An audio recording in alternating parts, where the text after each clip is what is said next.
Upgrade inspector Niranjan Reddy గారు మరియు వాళ్ళ టీం ఆధ్వర్యంలో ఒక ఫేక్ కరెన్సీని చలామణి చేస్తున్నటువంటి గ్యాంగ్ ని ఈరోజు అరెస్ట్ చేసి రిమాండ్కి తరలిస్తున్నాము.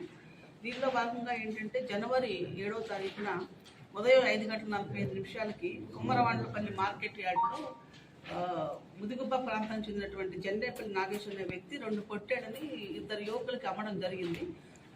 అప్పుడు సీసీ ఫుటేజ్ కూడా రావడం జరిగింది. దానిలో 2 యువకులు కూడా 25 నుంచి 30 ఇయర్స్ మధ్యలో ఉండటం జరిగింది. సో వాళ్ళు 2 గొర్రెల్ని 30,000కు కొనుక్కుని వెళ్ళడం జరిగింది. 30,000కు గాను 500 రూపాయల నోట్లు ఇవ్వడం జరిగింది, 60 నోట్లు.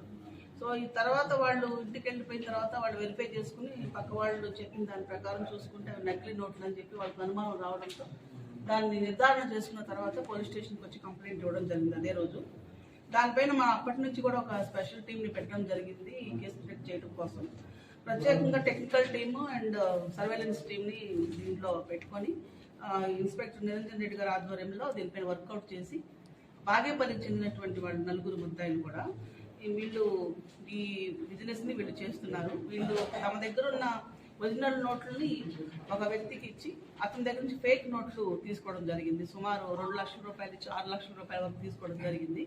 అయితే దానిలో 3,23,000 రూపాయల వరకు అవి సరిగ్గా లేకపోవడం, అంటే చిరిగిపోవడం, నాణ్యత లేకపోవడంతో వాటిని వెనక్కి ఇచ్చేయడం జరిగింది. మళ్ళీ ఒక 1,000 రూపాయల వరకు ఒక 1,00,000 రూపాయల వరకు వాటిని కాల్ చేయడం జరిగింది. ఎందుకంటే వాళ్ళకి డౌట్ వచ్చి అది భయంతో వాళ్ళు చేశారు. అప్పటికే కేసు రిజిస్టర్ అయి ఉండటం వలన.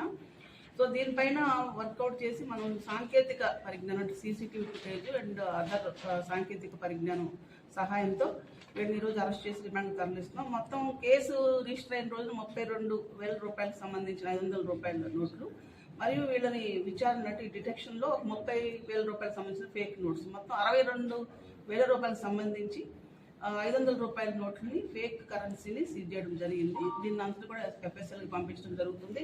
They are resembling so many things.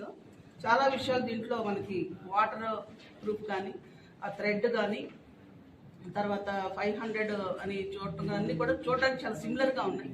Unless అంటే దీన్ని ఫ్లోరోసెంట్ లైట్ సహాయంతో కింద నుండి చూస్తే కానీ అర్థం కాదు. ఇదంతా కంటిన్యూటీ ఉండదు, దీనిలో క్లారిటీ ఉండదు. బట్ పైకి మాత్రం చూడడానికి చాలా ఫీచర్స్, ఏదైతే నోట్ ఫీచర్స్ ఉంటాయో అవన్నీ కనిపించడం జరుగుతుంది. సో ఇంత రిజంబ్లెన్స్ అంటే చాలా దగ్గరగా ఫేక్ నోట్ సైజ్ కూడా సేమ్ 500 నోట్ అంతే ఉంది. ఇలా క్వాలిటీ ఆఫ్ ద పేపర్ కూడా దగ్గర బాగానే ఉంది. సో మనం ఏదైతే ఇలా కళ్ళు మూసుకుని చేతితో టచ్ చేస్తే అది మనం ఫీల్ అవ్వాలి. ఏదైతే పేర్లు ఉంటాయో అదంతా ఉండదు. తర్వాత ఈ కంటిన్యూటీ లేదు. ఇవి 2 ఇమీడియట్గా మనకి ఇట్లా అబ్జర్వ్ చేస్తే అర్థమవుతుంది.